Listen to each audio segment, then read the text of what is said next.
So let us start the part 2 of this chapter with a discussion on authentication. So authentication basically constrains the set of potential senders of a message. So this is quite the complementary to encryption. Encryption was constraining the receivers, so essentially the receivers who have the key, and this is constraining the senders. So this is the other side. Also, authentication also means establishing the integrity, which is to establish that the message has not been tampered with.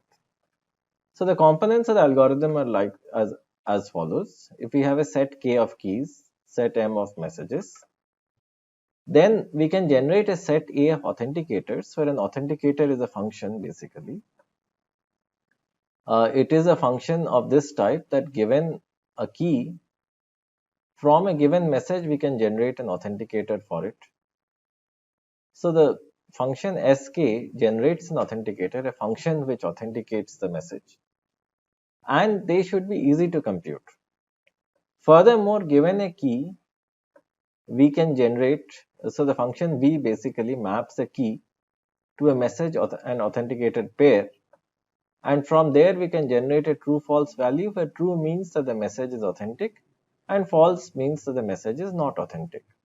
Alright, so again these functions should be computable. So the broad summary of all of this math is that it should be possible to verify whether the sender of a message is an acceptable sender or not, is a genuine sender or not. So for every message M, the computer can generate an authenticator A, which is an element of capital A, such that VKMA is true only if it possesses the key K, which means that any computer that holds the key K can generate an authenticator for a message, and any other computer can also verify it. And a machine that is not holding K cannot generate an authenticator for the message. Furthermore, it should not be possible to derive the key from the authenticators. So we will see an example of how this is done. So one way of doing a message authentication is to use a hash function. So what we do is that we create a small fixed size block of data. It is known as the message digest, or it is known as the hash value from M. So this is something that we have been discussing, that M might be a large message. But what we can do is maybe we can generate a small 64 byte or 128 byte, a much smaller message, which is like a one-way hash of this message. So if I change a single bit here, a large number of bits will change in the hash. So this must be collision resistant, in the sense it must be infeasible to find any other message M dash that is not the same as M, such that their hashes match. And let's say that the hash has 128 bits, so the probability of an accidental match is roughly 2 raised to power minus 128. So if hm is equal to hm dash, then we can say with an extremely high probability, which is 1 minus 2 raised to power minus 128, if it's a 128 bit hash, that both the messages are the same and the content has not been modified. So two of the most common one-way hash functions are MD5. MD5 produces a 128 bit hash, and SHA1 is also called SHA1. This produces a 160 bit hash. Alright, so we have a 128 bit hash and a 160 bit hash. So this is not all that useful as an authenticator, because HM can be sent with a message. But if H is known, someone could modify the message M to compute M dash and then recompute HM dash. And this modification cannot be detected, right? So basically there will be a need to authenticate the hash. So this is a problem. So what again is the problem? The problem is, so again the key point over here is that we can just replace an M-HM pair with an M-HM pair, and the receiver is never going to get to know, unless of course we do something more. So this is where the message authentication code, the MAC, comes in. So the MAC is basically an authenticated hash where symmetric encryption may be used. So what we do is that we generate a cryptographic checksum from the message using a secret key, and this can be used to securely authenticate short values. This basically means that we authenticate the value of HM for an H that is collision resistant, and then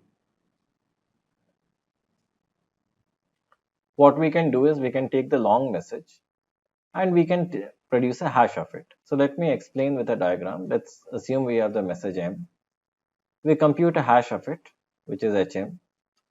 Then we encrypt HM, which will be the MAC. Now what we do is that while transmitting, we send a tuple of M and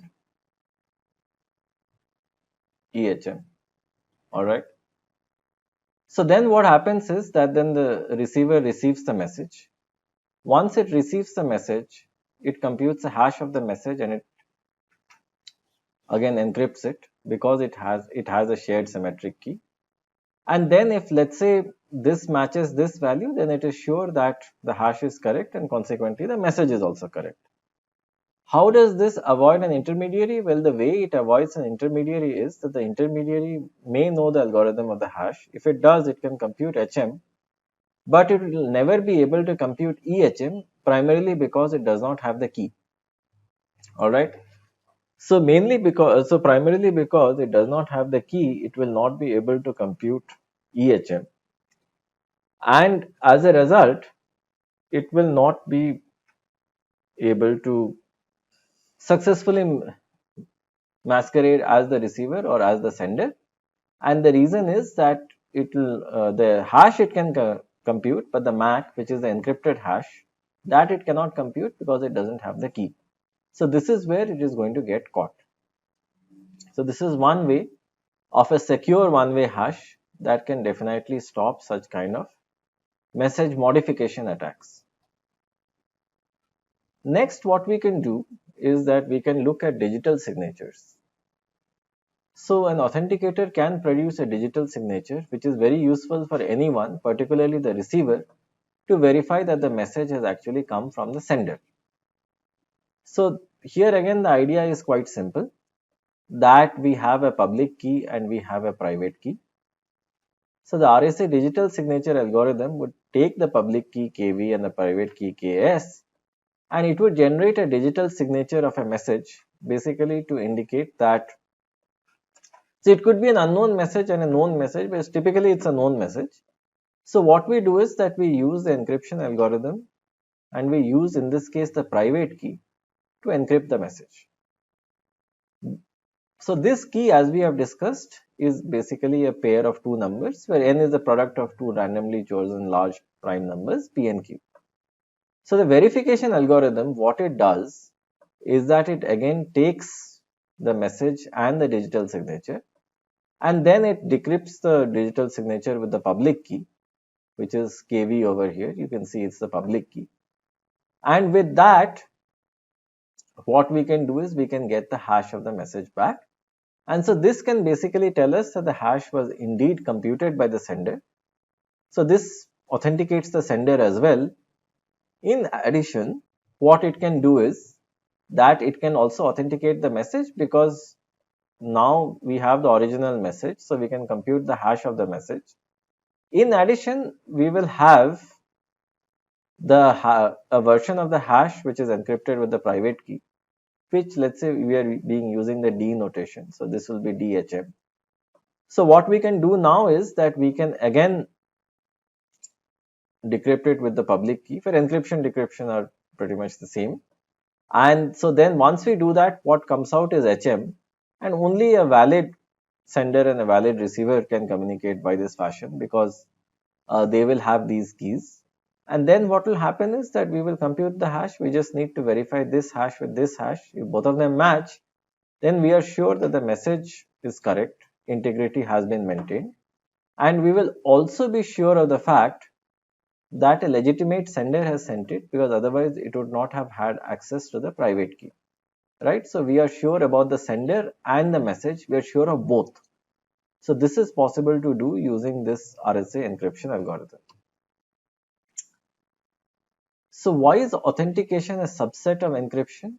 Well, the main reason being that we are not using a hash, we are basically using a MAC where we are using both one-way hashing as well as we are using encryption.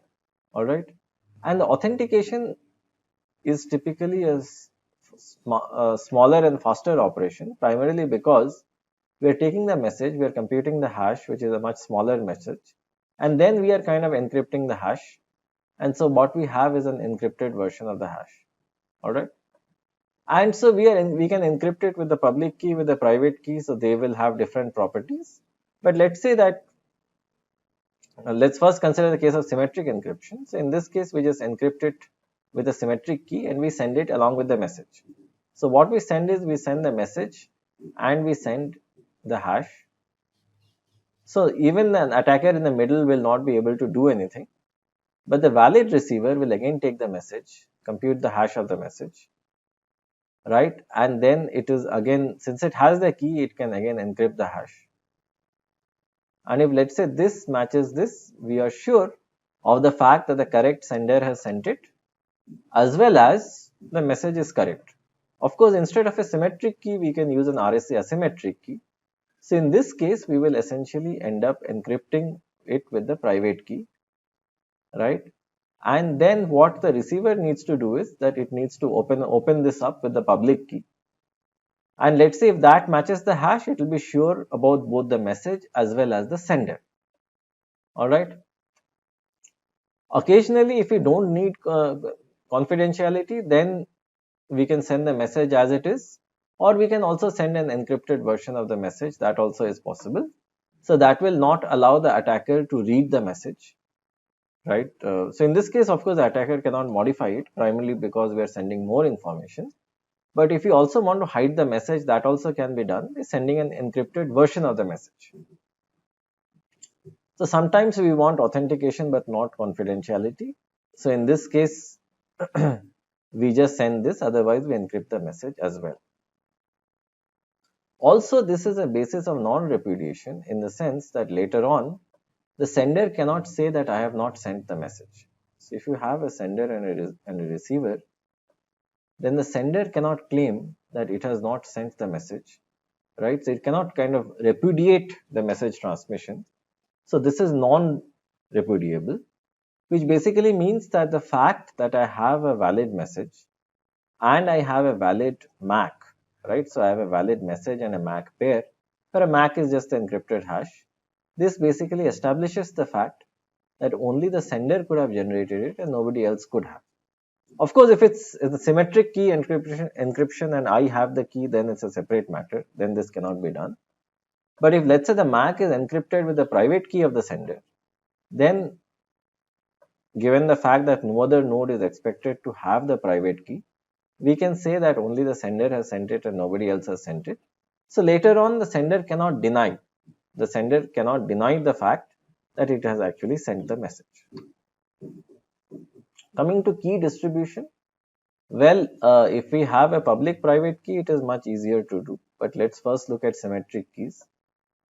So to distribute a key, well, we'll have to do it out of band, which basically means that we'll have to distribute it at the beginning via some other method.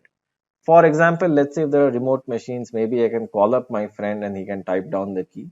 So it cannot be done via the regular network.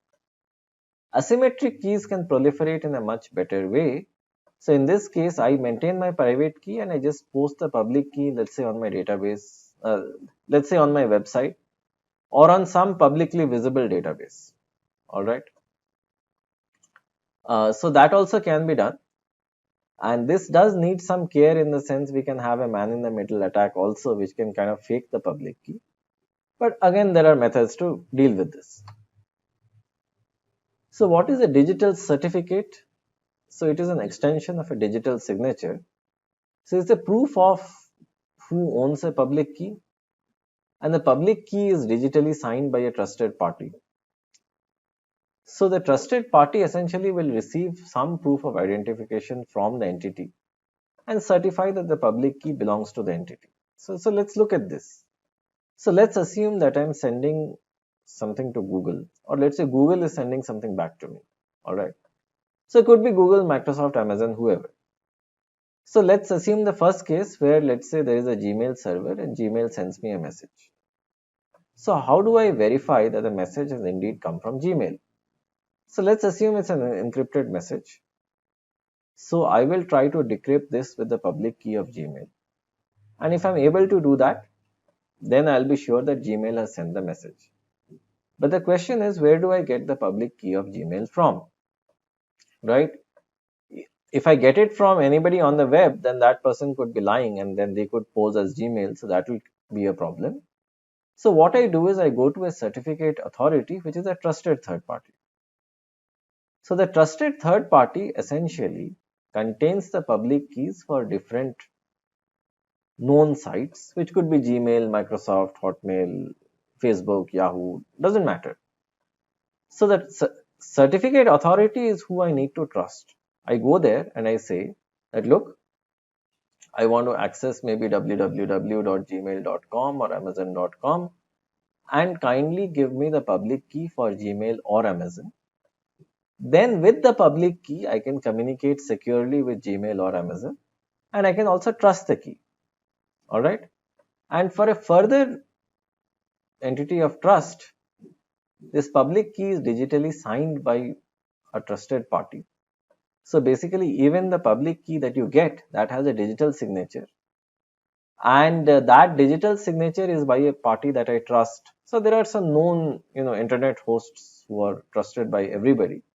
So if let's say I trust them, I can also trust the certificate that I'm getting and the public key that is a part of that certificate. All right. So they vouch for. So by digitally signing the key, they're essentially vouching for the authenticity of the key. All right. So on the internet, we have lots of browsers and we have few of these certificate authorities that all of us trust, and they are built into our browsers. So basically, let's say that there are some accepted certificate authorities, and then they can provide us the public key of any site which is registered with them, and they will essentially provide us a certificate, and the certificate will contain the public key as well as it will contain their digital signature, and their digital signature will essentially guarantee that this is a valid certificate, it is being generated by the certificate authority, and the contents in the certificate are correct. So I can take the contents of it, I'll get the public key of Gmail or Amazon or Microsoft, and I can use it to communicate with those sites. So of course, we could have a man in the middle attack on asymmetric cryptography. So that is indeed possible. So what I can do is that I can encrypt the data with a certain key. Then what the attacker will do is that the attacker will inject itself in the middle, and then it will decrypt the message, and then it will again use another key pair with the receiver and use this key pair to talk to the receiver. So essentially, as far as I am concerned, I am using one key pair with the attacker, and the attacker is using one more key pair with the receiver. So this is a classic man in the middle attack. So to avoid such man in the middle attacks, we have a large volume of work. But the volume of work, as we have seen in this slide, primarily relies on certificate authorities that whom we can trust, and then they give us the certificates, the public keys for different sites, and these public keys are pretty much used to communicate with the sites. So the traditional network stack that we have, right, so has 7 layers. So if you're not very clear with this, I would suggest that you go to a website and read up more on this. But the 7 layers are broadly like this. We have a physical layer. So the physical layer is when the actual bits are sent. So there is some security over here. So it is hard to either modify some data or snoop it. Then we have a data link layer, which mainly looks at error correction and framing. We have the network layer, which contains IP. So IP pretty much helps us route messages to different machines over the network. Then we have the transport layer.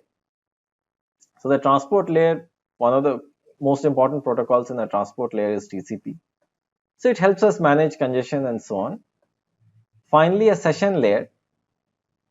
So the session layer, this gives us, this essentially helps us create these login sessions with remote websites, right? It helps us manage a login session.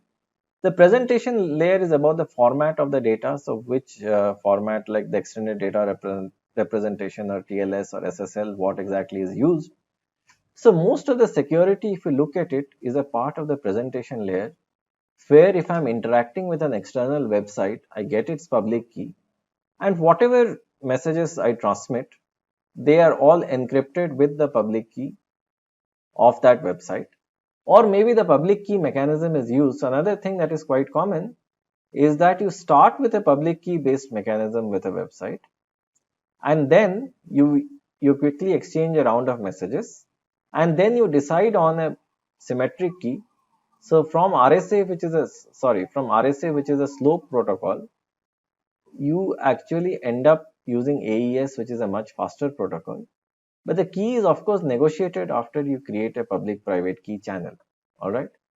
So then you can use any of these TLS or SSL protocols to securely connect to a website. And so there initially, as I said, you use the public key mechanism only to negotiate and find a session key. So this is like a symmetric key that will be used for that session, and then you can securely talk to the website. So security is handled in this layer, which is layer 6. And finally, the application layer, which is basically HTTP or FTP or whatever is the application. HTTP is for websites, FTP is for file transfer. So that happens at the topmost layer. So for many sites, you would have seen that they actually start with HTTPS. So this basically means the S is for security. This basically means that no other server in the middle will be able to read the packets or also maliciously modify them. So it's like a secure communication channel that I'm setting up with an external website. So this is the ISO stack, the reference model for the 7-layered network stack. And here there is an element of key exchange, as we discussed in the presentation layer, where of course we initially get the public key from a certificate authority, establish a connection, and for a more faster data transfer, create a symmetric key and use that for all our data. So even when I'm watching a movie on Netflix, you will see that the connection to Netflix is actually secure.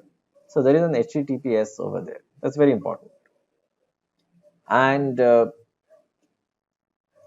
this is the most important function of layer 6, which is that it uses all the technologies that we have discovered, that we have talked about up till now, to create a secure channel.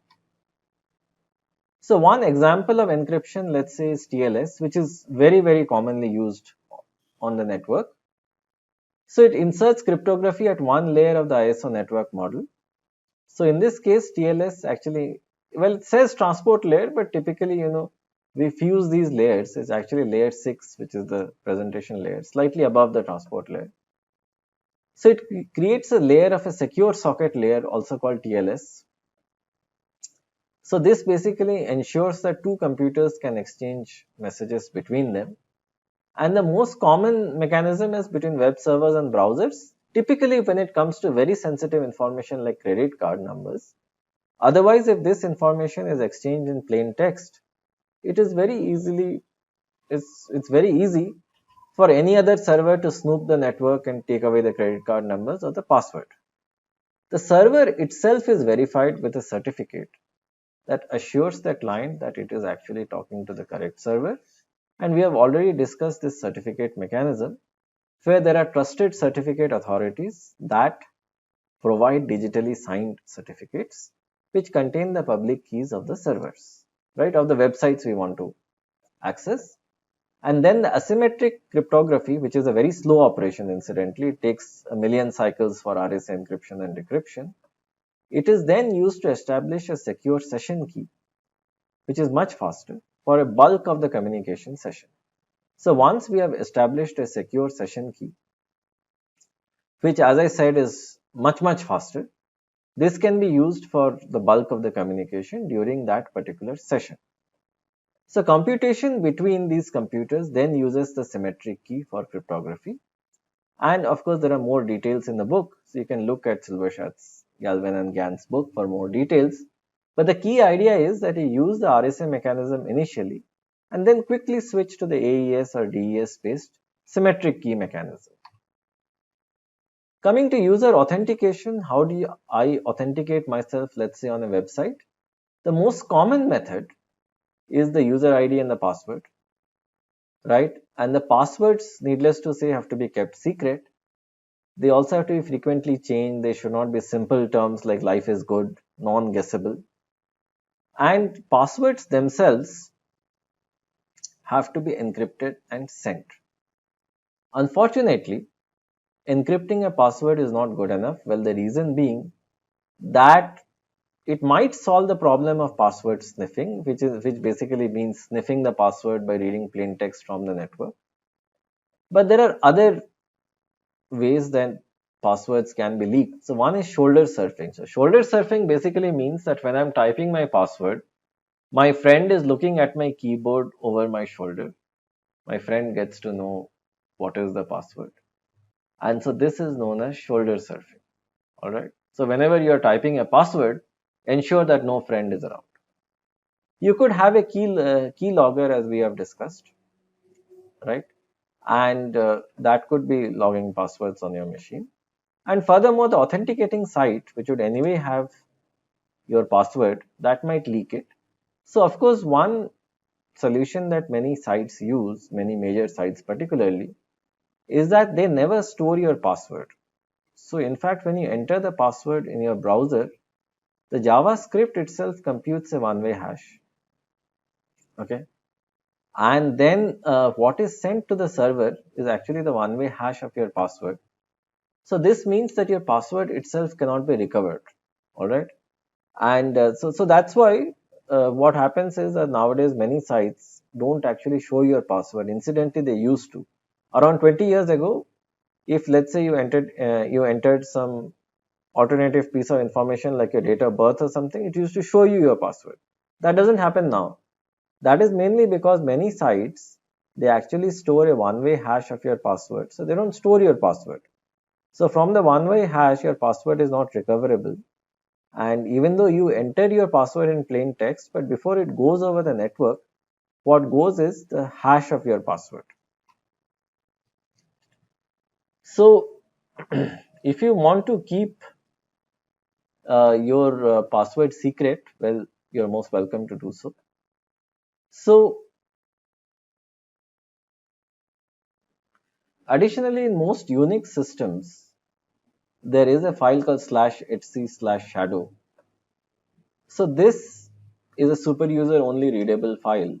So this stores the password in an encrypted format. It is not really possible to recover the password. And so as I said, as the slide says, it uses an algorithm which is hard to invert. And anytime I enter a password, even on a regular Linux or Unix machine, what happens is that the password is encrypted and the encrypted password is matched with what is stored over here.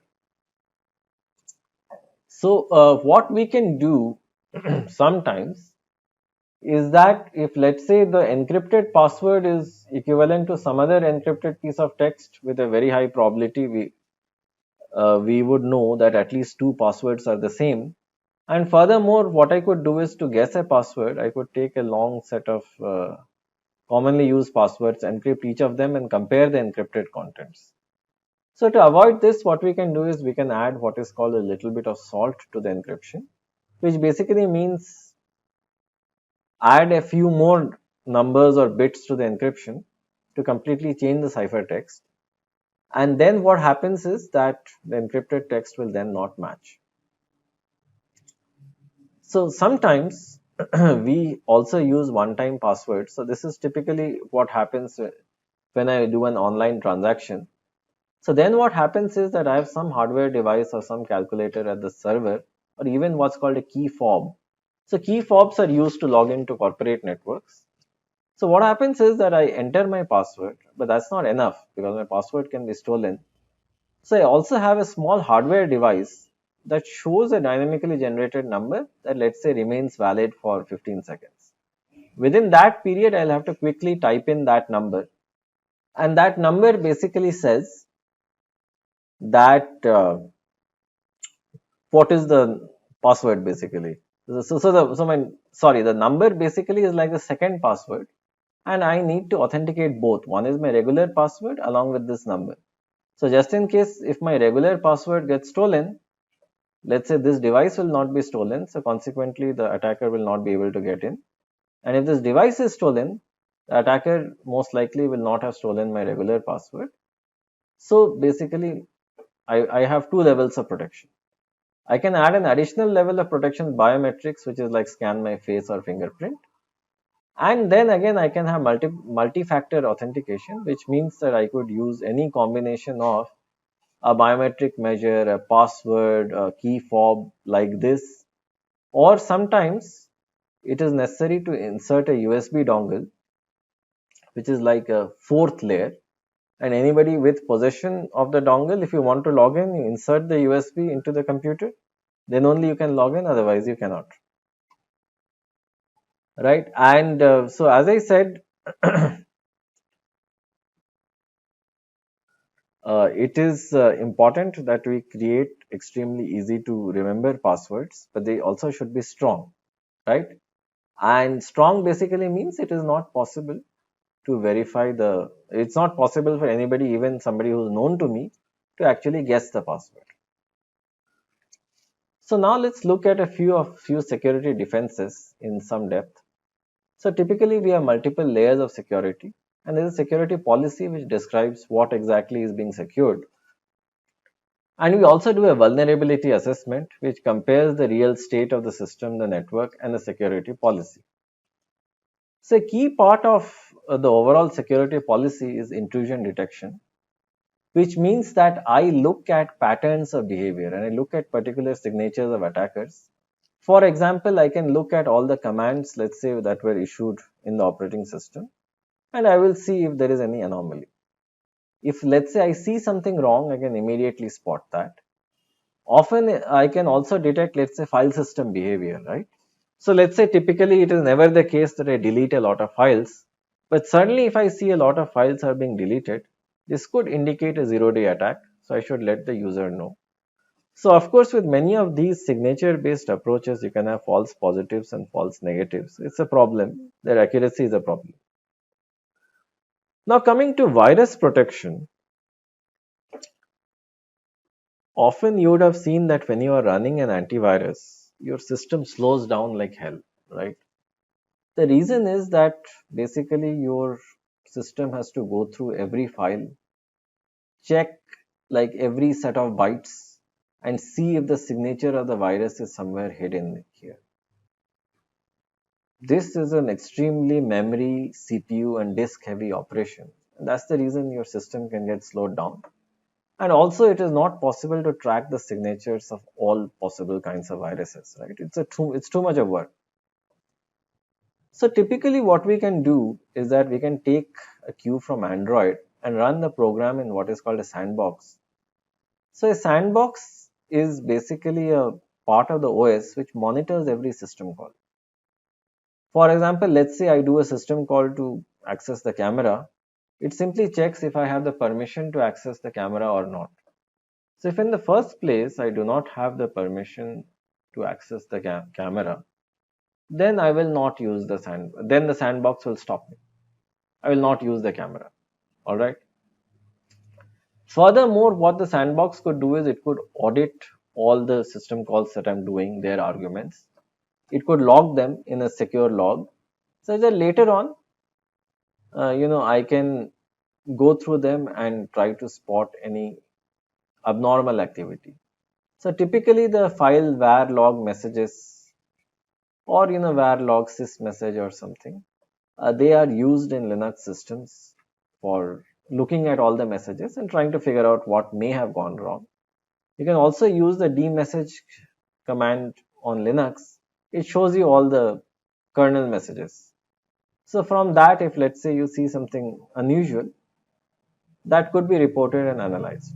So in general, the main idea is to avoid sources of virus infection, and this is holds very true for our COVID-induced times. And only download from good sites or known good sites, and always trust certificate authorities and verify them. Verify the digital signatures of certificate authorities. Another approach of increasing the security of a system is to have a network firewall. So this is placed between trusted and untrusted hosts. So what it does is that it limits the network access. So in a sense, what a firewall could do is it could close ports. So if let's say we are not accessing some network ports, why expose an additional vulnerability? It will simply close the ports. So then, of course, firewalls can be broken in the sense that let's say the HTTP uh, is not allowed, the HTTP protocol is not allowed. What I can do is that I can tunnel HTTP via some other port, in the sense maybe I can tunnel Telnet inside HTTP or HTTP inside Telnet. So Telnet is a separate port which is just used for regular logging into a server. But as I said, you can always take messages from one port and send it through another port and have a program on the other side to essentially process them. So that is allowed. But modern firewalls and antivirus software, they are smart enough to detect many of these patterns and actually stop them. Furthermore, what the firewall rules can do is they can allow certain IP addresses to connect to you which you think are secure, and they can disallow the rest. So you can have a personal firewall, which is a software layer on a given host. Like you can go to your Windows system, open the firewall and see what all is allowed and what all is not allowed. You can have an application proxy firewall, which is specific to a single application. And you also can have a system call firewall, which has nothing to do again with the network, but it will monitor all the system calls, their arguments, and apply rules to them. So it's like a sandbox. So let's say that you're not allowed to access a certain part of the file system. So your system call firewall will basically look at that and it will stop you, right? So firewall is nothing but a method to contain network accesses and system calls, to somehow restrict them to, let's say, patterns that we trust. Okay, as simple as that. So what we can further do is that we can create a firewall to separate domains, in the sense that if we have a company and then we have the outside internet, then what, let's say, a firewall on one of the gateway servers could do is that it could allow machines within the company to happily connect to each other, no issues. And let's say it could allow this entity DMZ to again connect with the company's computers, again no issues. But it would restrict all accesses from the outside world. So from the outside world, it will totally restrict the accesses. It may place limits on the number of connections made by each IP address to limit DOS attacks. And it will also definitely restrict the set of protocols that are allowed. So it can place a lot of restrictions for machines that lie outside the company's internal network. Okay, so this is where the firewall can be very useful, because it limits and kind of disciplines the messages that come in.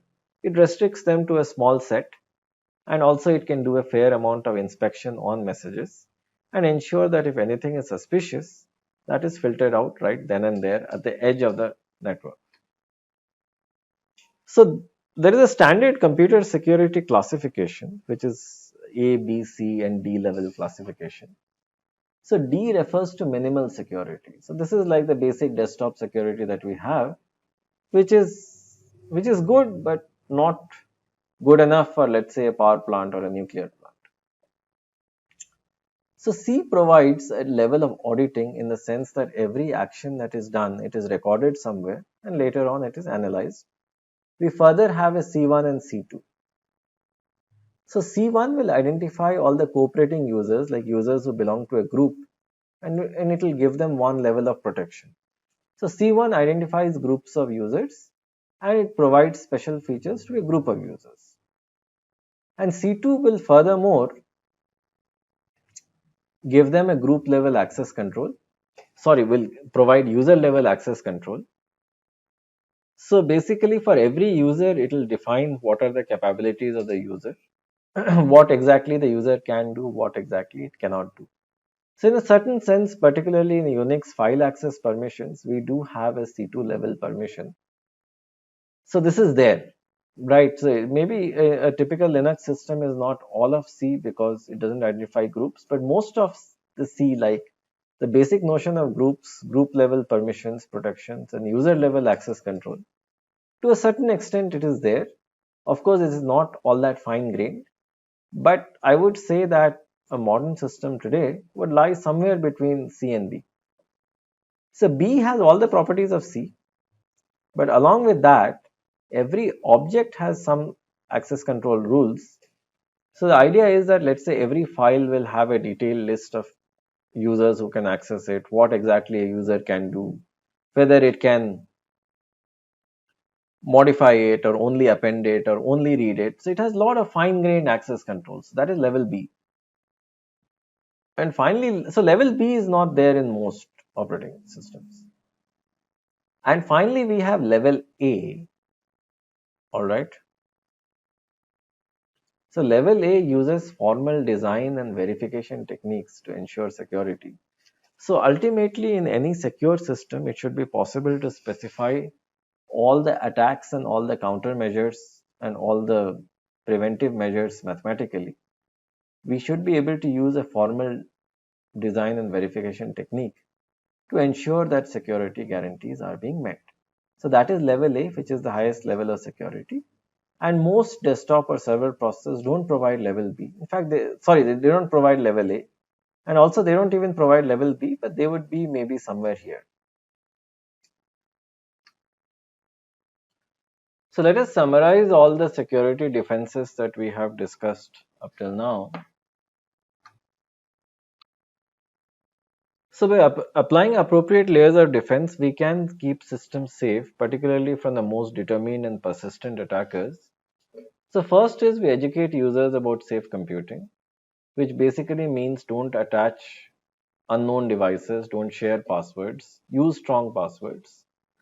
Avoid these funny emails that keep coming that, I have some bank account in the Cayman Islands and it has $1 million for you, but just, for the time being, give $10,000 to me such that I can talk to my lawyer and give you $1 million. So avoid such kind of mails. So these are phishing attacks. Don't click on email attachments, links from unknown senders. Always authenticate. Use secure communication whenever possible. So use SSL or TLS based authentication. Look for HTTPS on the sites. Physically protect your computer hardware. Configure the operating system to minimize the attack surface, which means disable unused services, unused ports, use a firewall. Do not install applications that you are not sure of, right? And whenever you are leaving your seating position, even if there is a friend that you completely trust, it's like wearing a mask in the times of COVID. Always lock your computer and then go. So that is easy. So Windows and Linux have quick shortcuts for doing that. And then also always keep your system up to date with security features. Never delay updates, because if you delay updates, then it is possible for a hacker to mount an attack based on a security bug which has been released, but you have been lazy and you have not updated your system. So the latest security feature is not there in your system. Run applications from trusted sources, use certificate authorities, enable logging and auditing. So you can also download tools to go through the logs and automatically alert you if you find something unusual. Install and use antivirus software definitely, even if it makes your system slightly slower, still have antivirus software. Use strong passwords and passphrases. Do not record them, don't keep them in plain text. Use firewalls for sure, both at the level of the network router switch and your machine. Just be observant of the way that your system is being used. And furthermore, if you're storing any data in, let's say, in a USB or an external hard drive, then encrypt it, right? So most external hard drives support encrypted file systems, encrypt it, and then store it. So the advantage over here is that even if your hard drive is stolen or USB key is stolen, no data will be stolen. And at the level of a system administrator, have a security policy for your entire system. So let's take a look at the example from Windows 10. So security is based on user accounts, where every user has a unique security ID. The login process creates what is called a security access token that has the security ID of the user, a list of the groups that the user is a part of, any special privileges, and every process that the user starts gets a copy of the token, so it can then use the token to access resources. The system checks before every resource access if the process or the user has the adequate permissions. So it uses a subject model to ensure security, where a subject essentially tracks and manages permissions of each program that a user runs. Furthermore, every object in Windows, this is like coming close to class B security, also has a security attribute, where you can at a very fine grain, at a very fine level, say exactly which user or which process is allowed to do what, which means that every file has a security descriptor. You can just right click the file and click advanced. That will show you the access permissions of all the users. So in comparison, the basic Linux access permission is not that well developed. Furthermore, we can attach integrity labels to each securable object and subject. So subject is basically the user and the object is the file. So the subject must have access requested to gain access to the object, right? So every subject will need access to the object. And the security attributes are always kept in the security descriptor, which is always checked. So that includes the owner ID of the file, the group security ID of the file, a discretionary access control list, and any system-wide access control list. If system-wide, you can sort of ban a user, or for a certain file, you can say only these users can access it and these users cannot. So you can specify a whole host of access control parameters. All right.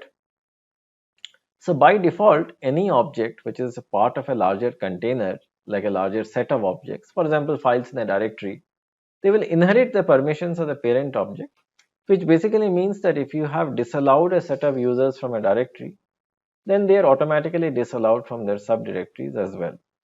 All right. And sometimes there could also be a challenge in the sense that if you want to install something, it may ask you for your administrator password, for example. All right. So that also is there. All right. So given the fact that we have talked about this before as well in the previous lecture, that given the fact that a Windows system needs to cater to a large number of hardware devices as well as a very diverse list of software, what we need to do is that we basically need to ensure that the entire system works securely. And that is why you find more security bugs in, let's say, a Windows system as compared to a smaller and closed system like OpenBSD, for example, which is good, but it's good for only a smaller set of things. So this brings us to the end of chapter 16, and we will still have, we are still not done with security. So we will keep discussing it in the next chapter, which is chapter 17, and that will wrap up our complete discussion on methods to create secure operating systems and secure networks. So see you in the next chapter.